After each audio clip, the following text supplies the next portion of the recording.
Welcome to Counterpoint. I'm Tanya Granick-Allen. As of June 20th, the federal government is lifting most of the mandates permitting unvaxxed Canadians to now fly out of a Canadian airport. Recall that since October 31st, the Canadian government has mandated that anyone who did not receive two COVID-19 jabs were not permitted to board a plane, train, or ferry in this country.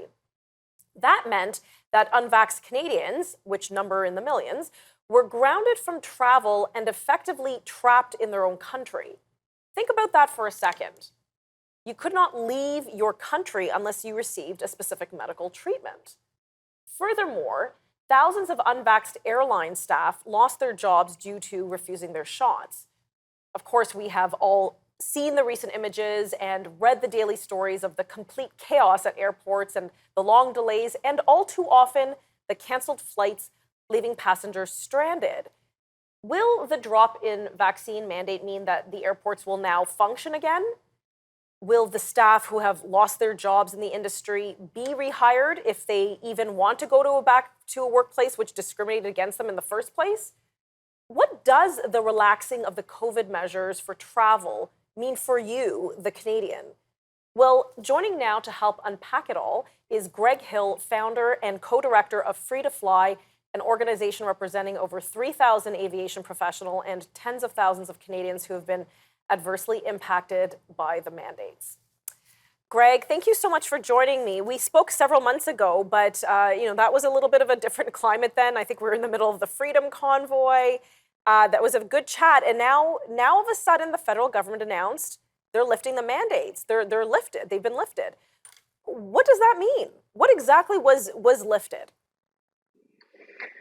Well, it's an interesting thing, like you say, to unpack. I watched the presser last week, which frankly was a little bit difficult to hang on throughout the entire thing, just given the arrogance and the attitude of the government, going so far as to point out their lack of regret for anything that they had forced upon the citizens that they're supposed to serve over the last 7, 8 months or years, really, if you want to look at what's happened over the past couple of years. So it's not certainly an abject victory, but I do want to recognize the thousands and thousands of Canadians who've remained steadfast in pushing back against these mandates.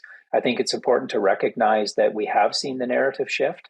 Our government was really alone in a very unpopular way globally in continuing to push these mandates to the point where you even had the legacy media calling for them to be dropped and for workers to return. And that's really the result of changing the narrative, which is what we've been pushing throughout. We can't outsource change. We can't expect somebody else to be a remote savior. We need the citizens of this country to stand up for their God-given freedoms, and that's what we've seen. But to your question, medical segregation remains within the travel sector.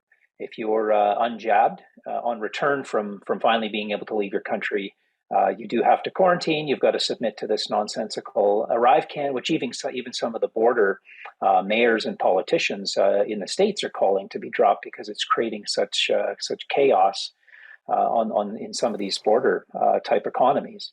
So it's absolutely not an end to the battle that we're fighting. As far as our employees go, that's a whole separate question as to what we're going to see over the next number of weeks. Yeah, and I definitely do want to talk about the employees who were let go from their jobs or suspended. You talked about the chaos at the border, and the steadfastness of Canadians who, weren't going to violate their conscience and held their ground, if you will. To me, it seemed, though, that the impetus to suspending, because it was a suspension, to suspending these mandates was actually the chaos we saw in one particular airport, and that was Toronto Pearson Airport. And when that one NHLer, recorded this video of his experience. We only have about 30 seconds before commercials. We can pick this up again. But do you think it was the chaos in the airports that really forced the Prime Minister to say, you know what, we've got to retract this? It may have been the straw that broke the camel's back, but it's a collection, and I think that's what's so important to recognize. one gentleman that you're speaking of records a video, and it probably made a difference. But so did the actions of so many other people, and that's why we keep saying it matters. When you're tired and fatigued and don't want to push back anymore, it actually matters. You don't really know the impact you're having until Right. you see things start to fall. Okay, let's continue this discussion in just a few moments when we return.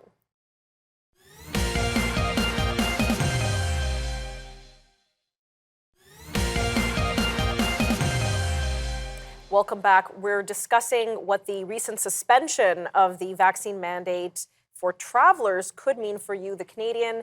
Perhaps you are also an industry airline worker. Maybe you've been let go because you did not submit to the mandate. How will these new measures or the retraction of the imposed measures mean for you? And joining me again is Greg Hill from Free to Fly. Greg, recently, and I think it was within the last 10 days, I read an op-ed or a personal account from a flight attendant out of the UK. And it was fascinating to read what their life was like over the course of 3 or 4 days and how chaotic their jobs have become. They said, when we started working for this airline, and it was a major airline, things were fine, and then COVID hit. And they were saying that it's not even the mandates that are the issue. It's just there are not enough employees. And even if there is a suspension of the mandates, we could still continue to see more disruption with respect to travel. I want to talk about it from the employee perspective. Tell me about how airline employees were impacted by the vaccine mandate and what this new suspension may mean for them. Well, it's difficult to do that in a fairly short soundbite. I mean, I hear from hundreds of different employees, and I can tell you some of them are holding on from a thread away from bankruptcy because they were in at one end of the economic spectrum, and then all of a sudden overnight that rapidly changed due to the overreach of government. So it wasn't even something they could transition to. Right. So a change in being able to get back to work is welcome on some levels, but I can also tell you I'm hearing from more than a few employees who aren't sure they want to go back for a variety of reasons. For some of them, it's the polarizing climate. It's the attitudes of society as a whole. I mean, if you look at a pilot, for instance, we're essentially locked in a closet for hours at a time. And we're not fools. You don't go looking to pick a fight with the guy that you're flying with. But we all know, even over dinner, you try to talk about something other than COVID and vaccines. And inevitably, 5 minutes later, you're back where you started, right? Yes, we're all experiencing that.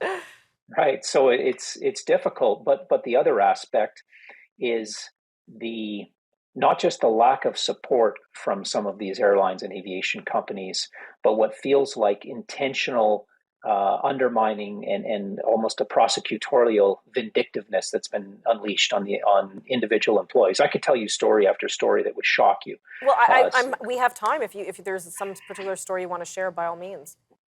Well, I mean, just in terms of people trying to get accommodations, and this isn't isolated to the aviation industry, but the idea that someone with a sincerely held religious belief should have to walk hat in hand to some faceless, nameless gray entity and plead for their job if they might be so kind as to deem my sincerely held religious beliefs acceptable. That's stomach turning for somebody who is really a person of deep faith.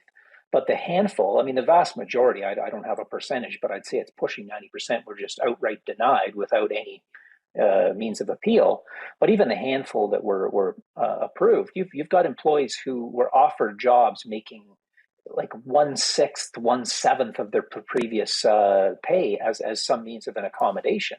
Wow. And again, if you're not prepared for that financially, you're burning through savings or selling your home, which some of us have had to do, and otherwise. So it's not what I would call a celebratory moment, and I'm sure you know that without me saying so. It's very difficult to turn around. But even from a philosophical standpoint, there's a dark underbelly to the corporate world that some of us have been exposed to, and even from a philosophical standpoint, you find yourself questioning whether you want to be partnered with organizations that are really excited to be on the leading edge of a globalist agenda. So we hear quite a bit from our employees, but again, and this goes for passengers as well, we hear from people that have tried to drive thousands of miles across the country to be at the bedside of a loved one on a deathbed and they don't make it in time.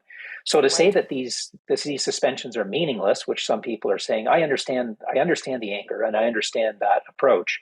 And rest assured, we, along with so many other Canadians, are far, far from packing up and heading home. This is a battle that's going to be going on for some time. But I think we need to recognize at the same time the people with a warrior spirit who have really fought back against the gross overreach of our government. And you brought up a very good point. Would they even want to return if, you're part of a massive corporation? I know you're from the airline industry, so I keep mentioning the airlines.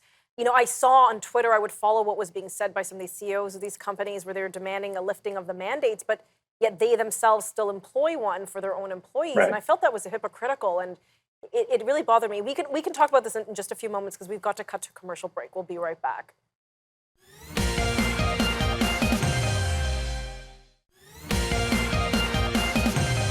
Greg, we were talking about the impact on employees in the rail sector, the employees in the airline sector, and even in the ferry sector, which I don't believe the mandates are actually suspended yet for the ferries. They're still continuing, or at least in the cruise line industry. Is that correct? I believe so. Yeah, that's what I'd heard. Yeah. As of the time of recording here, with employees, I do think that a lot of them, they simply couldn't wait 2 years or a year, or still are waiting to be hired back, and they've gone out and found other work. To train someone as a pilot, to train someone as a flight attendant, or all the other crew that goes into getting a plane off the ground, it takes time.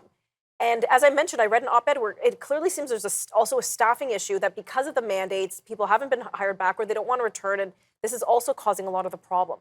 If you were one of these unvaccinated flight attendants and perhaps you've been offered your employment back, if that's even the case, would that flight attendant, upon returning into the airspace, into Canada and crossing in our border, would they be required to test and quarantine for 14 days if they took a flight?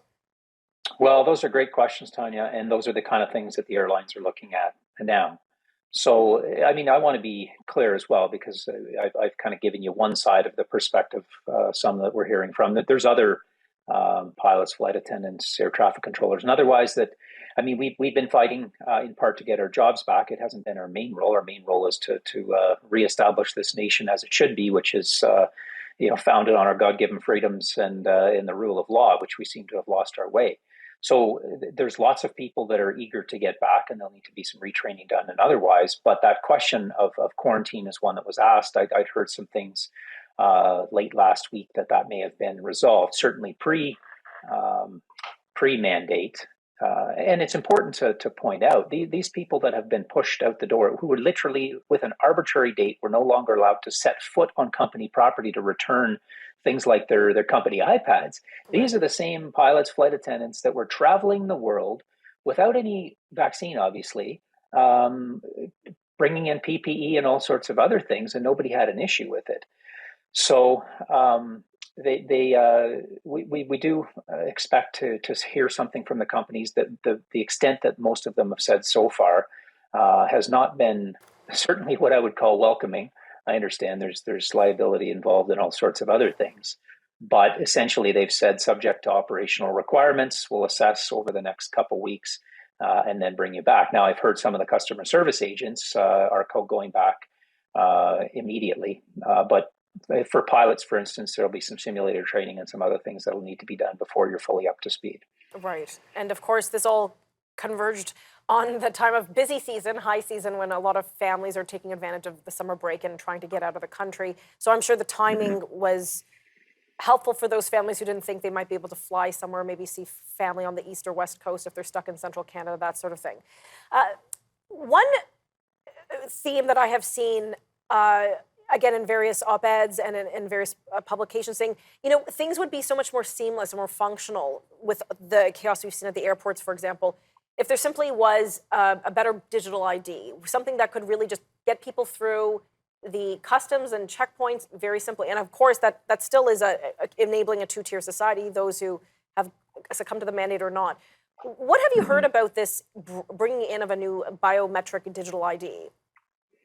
Well, I would say, I don't know if we broke the story, but were one of the first ones months ago to bring up the fact that Air Canada has proudly attached themselves to this known traveler digital ID, partnering with the WEF and otherwise.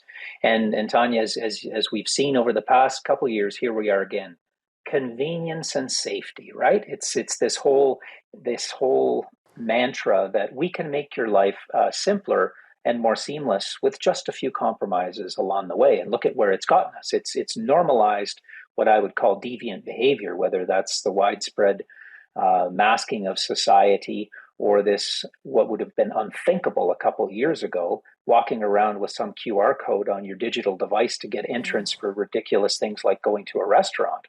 So if people think that this is merely a means to streamline their lives, they need to rewind and have a conversation with themselves from a couple years ago and imagine what you would think if you had simply conceded to this. Because yeah, it's one step at a time, and everybody thinks that nefarious things from government show up with people in black coats and looking nasty with horns, but it shows up in these seemingly innocuous conversations with kindly looking people like yourself on TV screens, and we find ourselves talking about things that are very dark and very dangerous. If you tie digital currency, which the Bank of Canada is presently investigating with MIT, to digital currency, it's the death of liberty.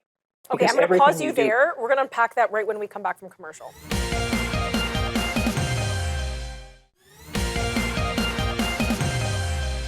Welcome back. We're wrapping up our discussion with Greg Hill, co-director of Free to Fly, a Canadian organization.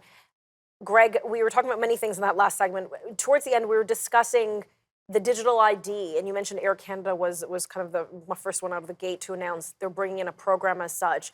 What's the concern with that kind of program? Why would Canadians, or why should Canadians be concerned?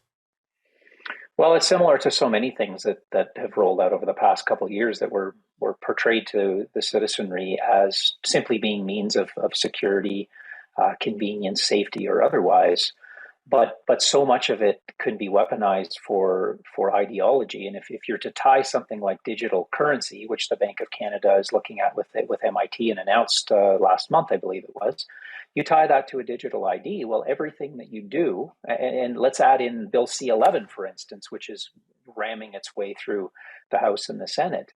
All of these things, from an ideological standpoint, are gravely concerning. And there's so much happening, and it's happening so quickly, almost as if it was intended that way. It's like a shock and awe campaign that things get Right. thrown at us so quickly that it's hard to digest. And people need to sometimes sit back and say, let's look at a macro level and understand where this might go. And as pilots, that's what we do. We're always looking to mitigate risk and find what might go wrong. And we need to get ourselves, I think, as a society to the same place where we step back and think, hang on a second, where might this lead that's not just about convenience and safety?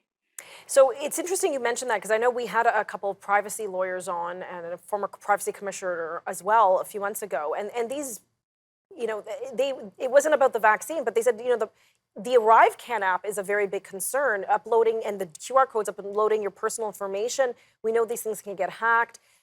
I stepped back from that, and they were very much against these kinds of data collection and this new kind of social currency, if you will. And to me, it reminds me of what goes on in communist China, where it's almost like the social credit system of, if you did enough good deeds, then you get permitted to do this, or you have to get approved to move and to take the train and to do these things. The government really kind of tracks you. I don't want to be alarmist here, but am I offside with feeling a little bit of that sense of discomfort? No, I think you bring up good points, and we've seen that repeatedly over the past year, that there's promises made as to what's happening. Oh, don't worry, we're not using this data for anything. Even the Tim Hortons app, there was a paper article came out in legacy media saying they had promised that it wasn't being used to track anything unless you were actually, buying your donut and your coffee.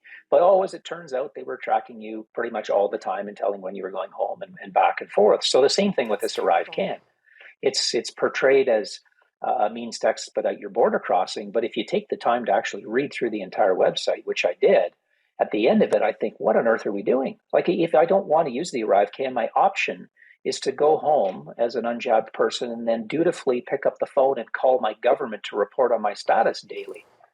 Like, what are we doing? We've got to ask ourselves, how far down this road do we want to go until we say, this is stupid, this is enough, something's got to change. Okay, so we only have a minute and 20 seconds left or so for this interview. And of course, I want to tie it on because I always like to leave my audience with some takeaways. So digital ID, it seems like it's on the horizon. Right now, we've had the mandate suspended. What is your prediction? How long do you think the suspension will last? They sort of are laying the ground. I say they, the transport minister, the prime minister, they're laying the ground that this could be brought back, in an instant. Do you Right. think we're going to anticipate the next wave and the restrictions brought back for travelers again? I think there's certainly a risk of that. I think how this ends up is really up to the citizens of our great country, and that's what we've shown with what's happened over the past week. People picked up and stood against what was being forced upon them, and what comes in the fall. We're talking about maybe a third shot being required. People Right. need to say enough is enough. That's a means to galvanize the jabbed and the unjabbed. Just say enough is enough. And that's really what's going to determine it. But I'd say we're at risk of going back to where we were if we don't stand up. My goodness. Greg, you've given us so much food for thought. And again, it's always a pleasure interviewing with you. I wish all of the airline and all the other travel industries, the very best. And I hope everybody gets their jobs back if they're offered them. So we'll keep an eye on this. Thank you so much for joining us today. Thanks, Tanya. So how long will this suspension of the vaccine mandate last at airports and at ferries and also with the train? Could we be heading into another wave this fall? And in that case, will these mandates be brought back, therefore segregating travelers again, restricting those who aren't vaccinated from seeing their loved ones or taking a vacation? It sounds like that's likely based on what we're hearing in the news, but we'll keep an eye on this story as it develops. For Counterpoint, I'm Tanya Granick-Allen.